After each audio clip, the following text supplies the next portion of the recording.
સુરતના અમરોલી વિસ્તારમાં ગતરોજ સાંજે થયેલી હત્યાના બનાવમાં પોલીસે ચારે આરોપીઓને ગણતરીના કલાકોમાં ઝડપી પાડ્યા છે. આ ઘટનામાં ગુડ્ડુ સોની નામના યુવકને પેટમાં ચાકુના ઘા ઝીકી દેવાથી મોત થયું હતું.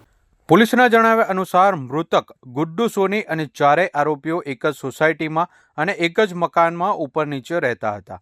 કોઈ અગમ્ય કારણોસર થયેલી તકરાર બાદ આરોપી કિશનકુમારે શાકભાજી કાપવાના ચાકુથી ગુડ્ડુ પર હુમલો કર્યો હતો. ગુડ્ડુના પેટના ભાગે ગંભીર ઈજા થતાં તેનું ઘટના સ્થળે જ મોત નીપજ્યું હતું. હત્યા કર્યા બાદ ચારેય આરોપીઓ પોતાના વતન બિહાર જવા માટે નીકળી ગયા હતા, પરંતુ અમરોલી પોલીસે ત્વરિત કાર્યવાહી કરીને તેમને રેલવે સ્ટેશન પાસેથી ઝડપી પાડ્યા હતા.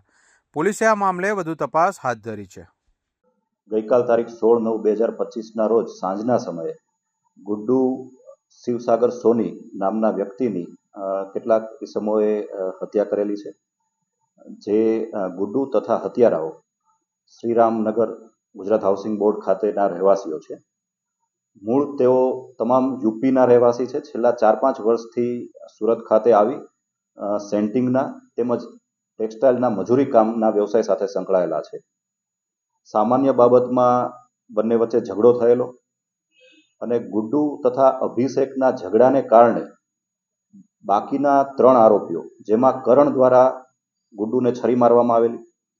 આ છરી કરણે ઓનલાઈન ગઈકાલના રોજ મેસો વેબસાઇટ પરથી મંગાવવામાં આવેલી અને જોગાનું જોગ ગઈકાલ સાંજનો ઝઘડો થયો તેમાં આ જ છરીનો ઉપયોગ મૃતકની હત્યા નિપજાવવા માટે કરવામાં આવેલો.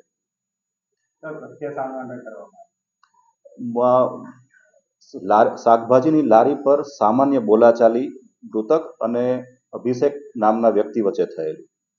આ જ ઝઘડાના ભાગરૂપે સમાધાન માટે ભેગા થયા અને તે દરમિયાન સમાધાન દરમિયાન જ ઝઘડાએ ઉગ્ર સ્વરૂપ ધારણ કર્યું અને કરણ દ્વારા તથા તેના 3 સાથીઓ દ્વારા મૃતકની હત્યા કરી મૃતક યુપી ખાતે ભાગી જવાની ફિરાકમાં હતા.